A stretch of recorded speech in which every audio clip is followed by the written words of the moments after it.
अस्सलामु अलैकुम my dear students, रब्बे ज़िदनी इल्मा।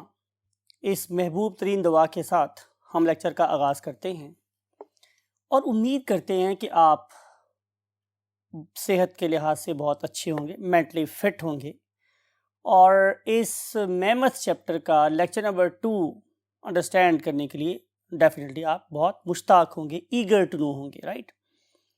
आज हम एक बहुत प्राइमरी सा, बहुत बेसिक सा टॉपिक पढ़ने वाले हैं जिसकी बहुत सारी डिटेल्स आप पार्ट 1 के चैप्टर नंबर 2 में पेज नंबर 31-32 पे पढ़ के आए हैं। आई थिंक आप में सक्सेस स्टूडेंट्स जिन्होंने पार्ट 1 में बहुत से मार्क्स स्कोर किए हैं वो पहचान गए होंगे कि हम क्रोमोसोम की कंपोजिशन की बात करने वाले हैं। आपको याद होगा कि कल हम लोगों ने क्रोमोसोम की स्ट्रक्चर की बात की थी और हम लोगों ने टेलोसेंट्रिक, एक्रोसेंट्रिक, सब मेटासेंट्रिक और फिर मेटासेंट्रिक क्रोमोसोम्स के ऊपर लेक्चर को छोड़ा था। तो आज हम उसी पॉइंट से लेक्चर को आगे बढ़ाते हैं और देखते हैं कि अल्लाह ताला ने क्रोमोसोम को बनाने के लिए क्या क्या चीज़ें इस्तेमाल की हैं। So let's move to the white board. Yes my dear students, हम पढ़ने वाले हैं कंपोजिशन ऑफ डीएनए। आपको पता ही है कंपोज करना क्या होता है, चीज़ों को मिलाना। जैसे जब हम गाना कंपोज कर रहे होते हैं तो उसमें डिफरेंट इंस्ट्रूमेंट्स कहाँ कहाँ बजाने हैं, किस तरीके से बजाने हैं, उनकी कौन सी टोन होनी चाहिए, ये सारी बातों को हम बता रहे होते हैं, उसको यूज़ कर रहे होते हैं। तो कंपोजिशन क्रोमोसोम की क्या है, इससे पहले हमें कल की कुछ बातों को और रिवाइज करना है कि बेसिकली मैंने एक बहुत बड़ा क्वेश्चन मार्क लगा के रखा है कि भाई क्रोमोसोम था क्या। तो आंसर ये है कि chromosomes are basically thread like structures. ये कल की बात हम रिपीट कर रहे हैं, कोई नई बात नहीं ऐड कर रहे हैं। ये जो थ्रेड लाइक स्ट्रक्चर्स थे, राइट, जो कहाँ प्रेजेंट थे, दो were present inside nucleus. Particularly जब मैं ये बात लिख रहा हूँ तो हम बात कर रहे हैं किसकी, यूकैरियोट्स की, मॉडर्न किस्म के सेल्स की, जैसे कि आप लोग हैं। और फिर मैंने ये बोला था कि ये वाले क्रोमोसोम को अगर आपने देखना हो, आपने इनका दीदार करना हो, तो बेसिकली आपको क्रोमोसोम को स्टडी करना है at the level of metaphase, और या फिर हमने बात की थी आप लोगों से कि आप इसे देख सकते हैं at the level of anaphase, right. तो ये चंद बातें जो हमने कल की रिवाइज की। अब देखेंगे कि हमारा क्रोमोसोम किस किस चीज के मिलने से बना हुआ है। तो answer is it consist of 2 things. उनमें से एक चीज का नाम मेरे पास क्या है, डीएनए, और दूसरी चीज का नाम मेरे पास क्या, माय डियर स्टूडेंट्स, प्रोटीन। तो यहां पे हम प्लस ऐड करते हैं, डीएनए प्लस प्रोटीन्स।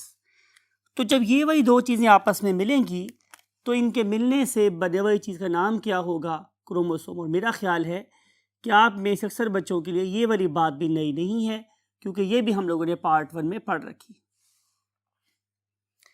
अगली बात नजर आ रही है आप लोगों को कि we want to discuss about the percentage, कि कितने परसेंट जो है वो डीएनए है और कितने परसेंट प्रोटीन है। तो आंसर इज कि जो डीएनए है इट इज 40%। 40% मेरे पास डीएनए इस्तेमाल होता है और 60% प्रोटीन्स शामिल होती हैं, राइट।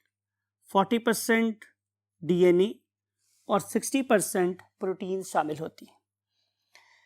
लेकिन याद रखने वाली बात यह है कि आपके डीएनए में सिर्फ डीएनए नहीं होता, बल्कि देखिए मैंने यहाँ पे एक बहुत बड़ा प्लस का साइन लगा दिया ताकि आप इस बात को नहीं भूलें। तो भाई अगर यहाँ पे डीएनए है और प्रोटीन है तो उसके अलावा और क्या मौजूद है। तो आंसर इसके यहाँ पे प्रेजेंट होता है आरएनए। इंपॉर्टेंट बात है कि यहाँ पे आरएनए की एक ह्यूज फ्रैक्शन मौजूद होती है that is basically binded with the DNA. सवाल ये है कि आखिर ऐसा क्यों हो रहा है। तो आंसर ये है माय डियर स्टूडेंट्स कि हम लोगों ने डीएनए से ही तो आरएनए बनवाना होता है, right. DNA is the master copy and RNA is something like a photocopy। तो भाई अगर मेरे पास ओरिजिनल बुक होगी तो ही मैं उसकी फोटोकॉपी करवाऊंगा। तो इसलिए इस particular original copy means DNA के साथ शामिल होती है क्या, हमारी आरएनए। तो आरएनए कि साइट ऑफ सिंथेसिस यानी कि जिस जगह वो बनता है वो क्या है, बेसिकली डीएनए। तो डीएनए के अंदर ही आप लोगों को आरएनए भी मिल जाता है। अब एक वही बात पार्ट 1 की दोबारा रिपीट करेंगे कि what is the unit of what, DNA. तो answer is nucleotide, nucleotide, nucleotide. और अगले में मैंने क्या लिखा हुआ है, वही पुरानी बात दोबारा रिवाइज कर रहे हैं पार्ट 1 वाली कि न्यूक्लियोटाइड के मेरे पास फर्दर कितने पार्ट्स होते हैं। तो आंसर इज कि every nucleotide consist of 3 things. Number 1 मेरे पास क्या था students, number 1 is pentose sugar, number 1 is pentose sugar, right. Number 2 is nitrogenous base, जो एक साथ अटैच होती है, उसका नाम होता है नाइट्रोजिनस बेस, राइट। और थर्ड चीज मेरे पास क्या अटैच है, फॉस्फेट। तो जब ये 3 चीजें आपस में जुड़ जाएंगी तो क्या बनेगा, डेफिनेटली न्यूक्लियोटाइड। और उसके लिए आप लोग इस पर्टिकुलर फिगर को देखें कि इसमें हमने आप लोगों के लिए न्यूक्लियोटाइड को ड्रॉ किया है। नजर आ रहा है कि इस वक्त ब्लिंक होने वाली चीज सेंट्रल मॉलिक्यूल है, that is called as a pentose sugar, और इसके कार्बन नंबर 1 पे अटैच होती है क्या, नाइट्रोजनस बेस, और कार्बन नंबर 5 के साथ अटैच होती है फॉस्फोरस या फॉस्फोरिक एसिड। तो इन 3 चीजों के मिलने से बन जाती है unit of DNA, that is called as nucleotide. ठीक है माय डियर स्टूडेंट्स, इन न्यूक्लियोटाइड्स का नंबर, जो बातें हम आपसे करने वाले स्टूडेंट गौर से सुननी है, वो है पर क्रोमोसोम। एक क्रोमोसोम के, अगर मैं एक क्रोमोसोम को बनाना चाहता हूं, किसकी बात हो रही है, ह्यूमन की बात हो रही है। जाहिर है मुख्तलिफ ऑर्गेनिज्म में क्रोमोसोम का साइज डिफरेंट हो सकता है, इसलिए हमने यहाँ पे कैटेगोरिकली ह्यूमन क्रोमोसोम की बात की है कि अगर मैं एक ह्यूमन क्रोमोसोम को देखूं तो उसके अंदर अप्रॉक्सीमेटली कितने न्यूक्लियोटाइड आते हैं। तो आंसर है my dear students 1.4 into 10 raise to the power 8। इतने न्यूक्लियोटाइड एक क्रोमोसोम के अंदर प्रेजेंट है, किसके, हजरत इंसान के। अगर आपको ये पढ़ने में अंडरस्टैंड करने में डिफिकल्टी हो रही है कि 1.4 into 10 raise to the power 8 nucleotides कितने होते हैं, तो answer is my dear students 140 million, 140 million, right.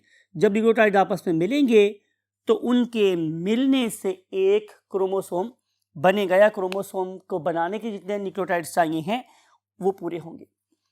सवाल ये है कि अगर मैं 140 मिलियन न्यूक्लियोटाइड्स को एक जगह पे रखना चाहूं तो उसकी लेंथ कितनी बनेगी। तो स्टूडेंट्स आप सुन के बड़े हैरान होंगे कि इतनी ज्यादा अमाउंट में present what nucleotides, they just occupy 5 centimetre of space, just 5 centimetre of space. ये कब होगा, जब मैं इसको लीनियर वे में रखूंगा। लेकिन आप लोग ये देखें कि क्या मेरे पास एक सेल में और उस सेल में पाए जाने वाले न्यूक्लियस में जो स्पेस है वो 5 सेंटीमीटर होती है। तो आंसर इज नो, ऐसा नहीं है, राइट। अल्लाह ताला ने इस ह्यूज नंबर ऑफ न्यूक्लियोटाइड्स को एक माइक्रोमीटर स्पेस में कैसे समो दिया, ठीक है, लेकिन इसको हम अंडरस्टैंड करेंगे अभी। लेकिन उससे पहले हम आप लोगों से एक और तरीके से इस पर्टिकुलर मॉलिक्यूल की जाइंटनेस का अंदाजा करवाते हैं। डीएनए में you know my dear students के टोटल 4 किस्म के न्यूक्लियोटाइड्स पाए जाते हैं। न्यूक्लियोटाइड का इन्हिसार किस बात पे होता है, नाइट्रोजनस बेस के ऊपर। और आपको याद है कि नाइट्रोजनस बेसिस 4 किस्म की थी, कौन कौन सी थी, लिखते हैं आप लोगों के पास। Adenine, that was represented by capital A. Then we had what, thymine represented by capital T. Then we had cytosine represented by capital C. And then we have what, guanine, that is represented by capital G. मैं आपको दिखाना चाहता हूं कि ये molecule कितना बड़ा है। आप क्या करें कि आप सिर्फ ये वाले लेटर यूज करें, क्या, एडेनिन, थाइमीन, साइटोसिन, गुआनिन, सिर्फ आपने लिखना है एट जीसी। आपको याद होगा मैंने बताया था आप लोगों को कि अगर मैं सिंपल एट जीसी लिखूं, सिर्फ इस तरह से न्यूक्लियोटाइड्स को लिखूं, तो मुझे क्या करना पड़ेगा। अगर मैं आप लोगों को इस मॉलिक्यूल की जॉइंटनेस का अंदाजा करवाना चाहूं तो मुझे क्या करना पड़ेगा, मुझे आपको समझाने के लिए एक बुक का सहारा लेना पड़ेगा, राइट।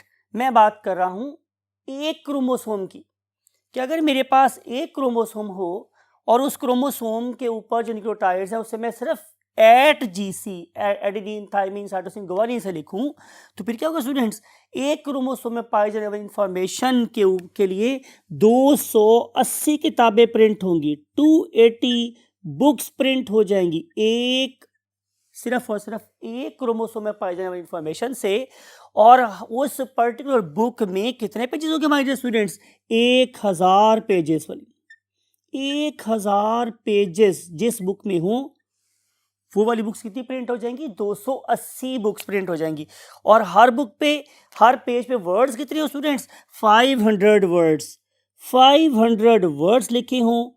और यानी कि हम कहना चाह रहे हैं कि 500 वर्ड्स वाली किताब हो और उस पर्टिकुलर किताब में कितने पेजेस हो हमारे स्टूडेंट्स, 1000 पेजेस हों। और वो जो 1000 पेजेस वाली बुक है वो कितनी प्रिंट हो सकती है, 280।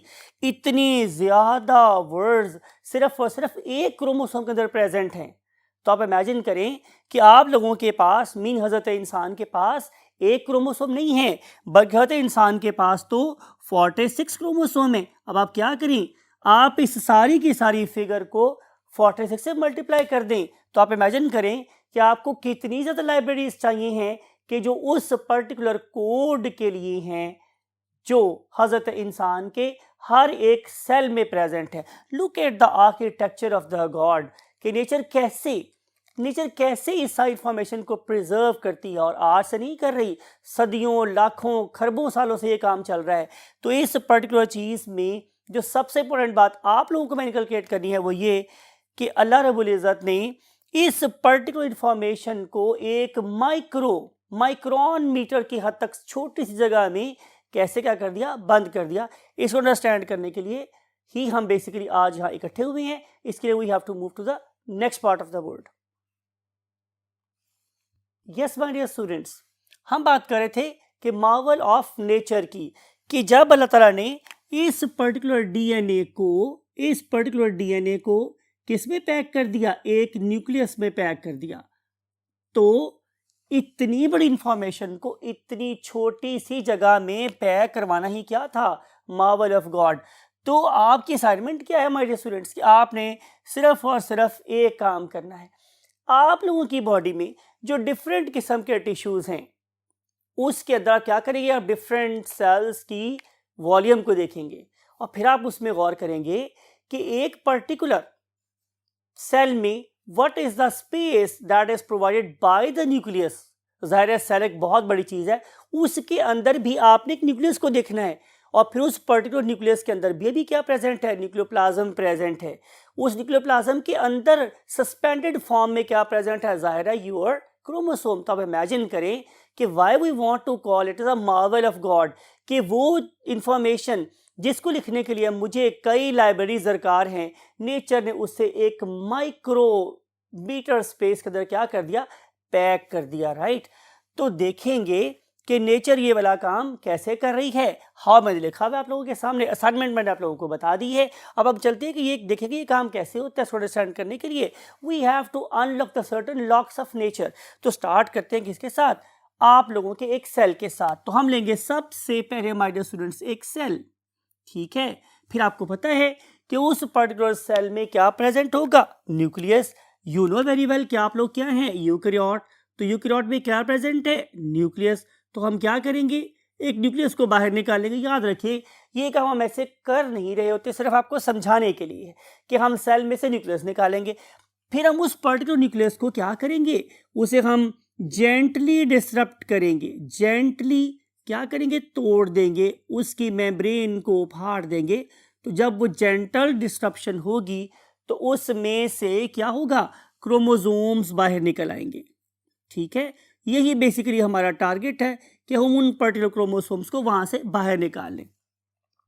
बात यह है कि जब क्रोमोसोम यहाँ से बाहर निकलेंगे तो वो जाहिर है बहुत ज़्यादा क्या होंगे, क्वाइल्ड फॉर्म में होंगे, सुपर क्वाइल्ड फॉर्म में हो सकते हैं। तो मुझे क्या करना है, मुझे जेंटली जेंटली जेंटली बड़े आराम आराम से इनकी सुपर क्वाइल्स को खोलना है। इसके लिए मुझे हीट का सहारा भी लेना पड़ सकता है और मुझे एंजाइम का सहारा भी लेना पड़ सकता है कि जो इनके दरमियान में प्रेजेंट क्या करती हैं, क्वाइलिंग फोर्सेस को क्या करेंगी, आहिस्ता आहिस्ता खोल देंगी।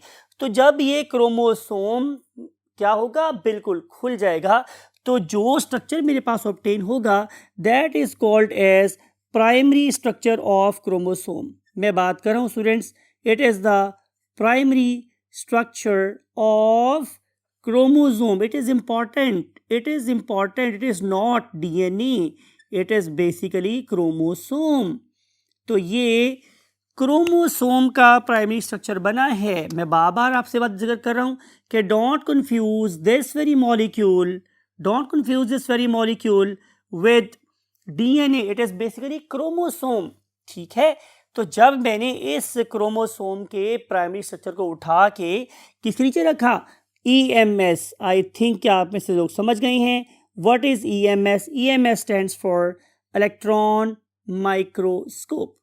तो जब मैंने उसे इलेक्ट्रॉन माइक्रोस्कोप नीचे रख के देखा तो मुझे क्या फील हुआ, मुझे क्या नज़र आया, मुझे नज़र ये आया माय डियर स्टूडेंट्स कि इस पर्टिकुलर क्रोमोसोम की सबसे पहली शेप कैसी होती है, एक बीडेड स्ट्रक्चर। यस, ऐसा करते, एक पॉइंट लिखते हैं आप लोगों के लिए कि व्हाट इज द अपीयरेंस। किसकी अपीयरेंस की बात हो रही है, प्राइमरी स्ट्रक्चर ऑफ डीएनए की बात हो रही है। तो प्राइमरी स्ट्रक्चर ऑफ डीएनए की अपीयरेंस कैसी होती है, it is like a beaded structure, beaded structure. ठीक है, अब मैंने क्या है, आपको याद है हम क्या बोलते थे कि हम बाल की खाल और खाल की बाल और फिर बाल की खाल उतारते ही रहते हैं। तो मैंने ये देखा कि अगर ये स्ट्रक्चर बीडेड है तो फिर इसके अंदर क्या है, तो मुझे ये पता चला कि ये बीडेड स्ट्रक्चर क्या कहलाता है, ये कहलाता है न्यूक्लियोसोम। कलर चेंज करता कब याद रहे, this is called as what, nucleosome. अब इस पर्टिकुलर न्यूक्लियोसोम को अगर मैं देखूं तो मुझे क्या पता चलेगा कि ये एक कॉन्जुगेटेड मॉलिक्यूल है। मैंने क्या वर्ड यूज किया students, it is a conjugated molecule. किस किस को याद आया ये वाला नाम, और ये कहाँ था स्टूडेंट्स, यस, आप में से बाद लोग बिल्कुल सही बोल रहे हैं कि ये चैप्टर नंबर 2 का आखिरी आर्टिकल था पार्ट 1 में, कॉन्जुगेटेड मॉलिक्यूल्स। आपको याद है कि जब हम दो डिफरेंट स्पीशीज के मॉलिक्यूल को आपस में मिलाते हैं तो उससे बनने वाला कॉम्प्लेक्स क्या कहलाता है, कॉन्जुगेटेड मॉलिक्यूल। तो यहाँ पे चूंकि प्रोटीन भी शामिल है और डीएनए भी शामिल है तो हम इसे क्या बोलेंगे, definitely a nucleohistone, because histone is a protein and nucleo stands for DNA. So that very conjugated molecule is making or assuming a beaded structure, right? अगली बात हम देखते हैं कि जब मैंने इस beaded structure को, इस conjugated molecules को further break करके देखा तो मुझे पता चला कि ये further दो चीज़ों के मिलने से बना हुआ है। मैं बात कर रहा हूँ क्रोमोसोम के प्राइमरी स्ट्रक्चर की। जब मैंने क्रोमोसोम के प्राइमरी स्ट्रक्चर को फर्दर एनालाइज किया तो मुझे ये पता चला कि इसके अंदर दो चीज़ें हैं। उनमें से एक चीज़ का नाम मेरे पास क्या है स्टूडेंट्स, प्रोटीन। एक का नाम मेरे पास क्या है स्टूडेंट्स, प्रोटीन, और दूसरी चीज़ का नाम मेरे पास क्या है, डीएनए, राइट। अब जो मेरे पास प्रोटीन है हमारे स्टूडेंट्स, अगर मैं इसके लिए आपको ये वाली एनिमेशन दिखाऊं तो आपको नज़र आ रहा है कि यहाँ पे 4 बॉल्स ऊपर हैं और 4 जो बॉल्स हैं वो नीचे हैं। अगर आप इसे ओरिएंट होता हुआ देख रहे हैं तो आपको नज़र आ रहा होगा कि ये बेसिकली 8 बॉल पे कंसिस्ट करता एक कॉम्प्लेक्स है, and that very complex is making nothing other than an octameric structure. Octa का मतलब होता है 8 और मेरिक का मतलब होता है क्या, बॉल्स। तो जब 8 बॉल्स आपस में इकट्ठे हो जाएंगे तो they will make a sarcina like structure, and that very structure is called as of course octameric protein. लेकिन जहाँ तक बात है हमारे डीएनए का, तो आपको पता है कि DNA is basically a very huge polymer and its unit is called as of course nucleotide. देखते हैं हमारे स्टूडेंट्स कि कैसे ये दो चीजें आपस में इकट्ठी रहती हैं। ये वही दो चीजें मीन्स प्रोटीन और डीएनए आपस में इकट्ठा कैसे रहते हैं, इसको अंडरस्टैंड करने के लिए let's jump to the next part of the board. Yes my dear students, हम बात करेंगे कि आप लोगों के क्रोमोसोम में दो चीज़ें शामिल थी। उनमें से एक का नाम मेरे पास क्या था, प्रोटीन, और दूसरे का नाम मेरे पास क्या था, डीएनए। राइट, हमने डिस्कस ये किया था कि ये दो चीज़ें आपस में इकट्ठी कैसे रहती हैं। तो आंसर ये है कि जो हमारी प्रोटीन है basically it is a positively charge structure. ये एक पॉजिटिवली चार्ज स्ट्रक्चर है, ST डॉट्स, राइट। ये क्या है, स्ट्रक्चर का एब्रीविएशन है। और अगर मैं डीएनए की बात करूं तो DNA is basically a negatively charge structure. Negatively charge structure, आपको पता है कि कायनात में हर दो ऑपोजिटली चार्ज स्ट्रक्चर्स क्या करते हैं, एक दूसरे को अट्रैक्ट करते हैं, इसलिए भी इकट्ठे रहते हैं। लेकिन बात यह है कि हम अंडरस्टैंड करना चाह रहे हैं कि आखिर ये स्ट्रक्चर पॉजिटिवली चार्ज कैसे होता है और ये स्ट्रक्चर नेगेटिवली चार्ज कैसे होता है। कोई मुश्किल बात नहीं, अंडरस्टैंड करते हैं। तो जब मैंने हिस्टोन प्रोटीन के अंदर पाए जाने वाले किसको देखा, अमाइनो एसिड्स को देखा, तो मुझे पता चला कि it is very much rich in 2 nucleotides. Look at the structure, it is called as arginine. और अब आप लोग इस स्ट्रक्चर को देखें, it is called as lysine. ये दोनों की दोनों अमाइनो एसिड्स क्या हैं, पॉजिटिवली चार्ज हैं, और हिस्टोन प्रोटीन के अंदर इनकी मिकदार काफ़ी ज़्यादा होती है। तो जब बहुत ज़्यादा आर्जिनिन और लाइसिन वाले क्या इकट्ठे हो जाएंगे, अमाइनो एसिड, तो हिस्टोन कैसे हो जाएगी, highly positively charged molecule. So लिखते हैं यहाँ पे आप लोगों के लिए कि why it was so answer is due to presence of arginine and other one is lysine. तो जब ये वाली दो चीज़ें किसी प्रोटीन में पाई जाएंगी तो ये कैसी हो जाएगी, highly positively charged molecule that is called as protein, and very specific protein that is present in the DNA is called as histone. तो ये सारी की सारी प्रोटीन की बात नहीं हो रही, हम हिस्टोन प्रोटीन की बात कर रहे हैं जो सिर्फ और सिर्फ क्रोमोसोम में पाई जाती है। इससे ये बात पता चलती है कि सारी प्रोटीन पॉजिटिवली चार्ज नहीं होती। राइट, अब देखते हैं हम लोग डीएनए। भाई डीएनए नेगेटिव चार्ज कैसे हो गया, तो आप लोगों को याद होगा कि हमारे डीएनए का एक बहुत ही ज़्यादा इंपॉर्टेंट इंटेग्रल मॉलिक्यूल था, उसका नाम क्या था स्टूडेंट्स, फॉस्फेट, इनऑर्गेनिक फॉस्फेट। तो आपको याद है कि अगर मैंने जब मैंने ड्रॉ किया था पार्ट 1 में फॉस्फेट, तो उसकी शक्ल कैसी थी, उसकी शक्ल थी हमारे स्टूडेंट्स ऐसी, पी सेंटर में था, और उसको हमने ताज पहनाया हुआ था ऑक्सीजन का। You know oxygen is negatively charge molecule, और इसके साथ अटैच हैं 3 hydroxyl ions, OH, then again OH, then again OH। ये सारे के सारे negatively charge you can say क्या हैं, एंड्स हैं। तो जब इतने ज़्यादा नेगेटिव चार्जेस वाले क्या फॉस्फेट्स इकट्ठे होंगे तो वो इस डीएनए को एक हाईली नेगेटिव चार्ज मॉलिक्यूल बना देंगे। अब प्रोटीन कैसी है, हाईली पॉजिटिवली चार्ज्ड, और डीएनए कैसा है, हाईली नेगेटिवली चार्ज मॉलिक्यूल। तो ये जो प्रोटीन है ये इस डीएनए के लिए क्या साबित होगी, एक मैग्नेट के तौर पे साबित होगी, और ये डीएनए मॉलिक्यूल इस स्टोन की तरफ खींचा चला आएगा और यहाँ तक कि वो इस प्रोटीन के साथ आके लिपट जाएगा। Hence these 2 molecules live together. ठीक है भाई डियर स्टूडेंट्स, तो लिखते हैं आप लोगों के लिए कि this very protein it basically acts as a magnet, it acts as a magnet for of course DNA। तो DNA क्या करेगा कि वो यहाँ दौड़ा खींचा चलाएगा और इसके ऊपर लिपट जाएगा। हमने स्टडी किया कि अगर DNA का मॉलिक्यूल इस प्रोटीन के एक यूनिट मीन हिस्टोन के ऊपर लिपटना चाहता है तो उसके लिए अप्रॉक्सीमेटली हमारे पास 200 न्यूक्लियोटाइड इस्तेमाल होते हैं। Approximately it consist of what, how many nucleotides, 200 nucleotides. 200 nucleotides are used to make a turn where around histone. It is important. अब हम करेंगे आज की सेकेंड लास्ट बात. वो सेकेंड लास्ट बात क्या है मेरे पास कि जब ये बन जाएगा क्या primary structure of chromosome, mean beaded structure, तो फिर ये क्या करेगा, ये फर्स्ट कॉइल शो करेगा. फर्स्ट कॉइल जिसे हम क्या बोलते हैं प्राइमरी कॉइलिंग, फिर ये शो करेगा सेकेंडरी कॉइलिंग, और आखिरकार ये शो करेगा मेरे पास क्या tertiary coiling. In primary coiling के बाद वाली कॉइलिंग्स को हम एक नाम भी दे सकते हैं and that very name is called है सुपर कॉइलिंग. तो जब ये वाला बीडेड स्ट्रक्चर अपने ही ऊपर सुपर कॉइल होता है तो डेफिनेटली ये इतना टाइटली पैक हो जाता है कि हम इसे मार्वल ऑफ गॉड कहने पे मजबूर हो जाते हैं. सवाल ये है माय डियर स्टूडेंट्स कि क्या सारे का सारा डीएनए लिपटा हुआ होता है या ऐसा कुछ पार्ट खुला हुआ भी होता है. तो इसके लिए हम क्या करते हैं, हम यहाँ पे लिखते हैं माय डियर स्टूडेंट्स डीएनए.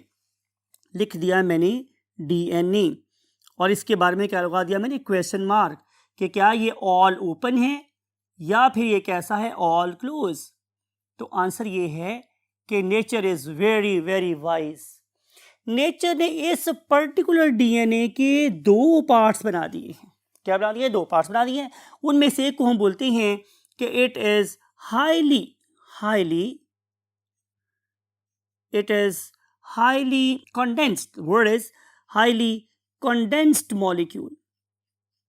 अगर मेरे पास डीएनए हाईली कंडेंस्ड हो तो फिर ये कभी भी ओपन नहीं होता, और जब ये ओपन नहीं होगा तो डेफिनेट बात यह है कि मैं इससे आरएनए नहीं बनवा सकता, और फिर जाहिर सी बात है अगर मेरे पास आरएनए नहीं बनेगा तो मैं उससे कभी भी प्रोटीन नहीं बना सकता. इसके लिए आप लोग कुछ टर्म्स अभी से सीखें. अगर मैं डीएनए से नया डीएनए बनवाऊं तो मैं उसे क्या नाम देता हूं, मैं उसे कहता हूं रेप्लिकेशन. लेकिन अगर मैं डीएनए से आरएनए बनवाऊं तो मैं इसे नाम देता हूं ट्रांसक्रिप्शन. और अगर मैं डीएनए से क्या बनवा दूं प्रोटीन तो हम उसे क्या बोलते हैं ट्रांसलेशन. इसका मतलब ये होगा कि अगर डीएनए हाईली कंडेंस्ड फॉर्म में है यानी कि वो हेट्रोक्रोमेटिन की फॉर्म में है. हाईली कंडेंस्ड का मतलब क्या है कि वो हेट्रोक्रोमेटिन की फॉर्म में है, तो उस वाले फॉर्म में कभी भी इससे ना तो आरएनए बन सकता है और ना ही उससे प्रोटीन बन सकती है.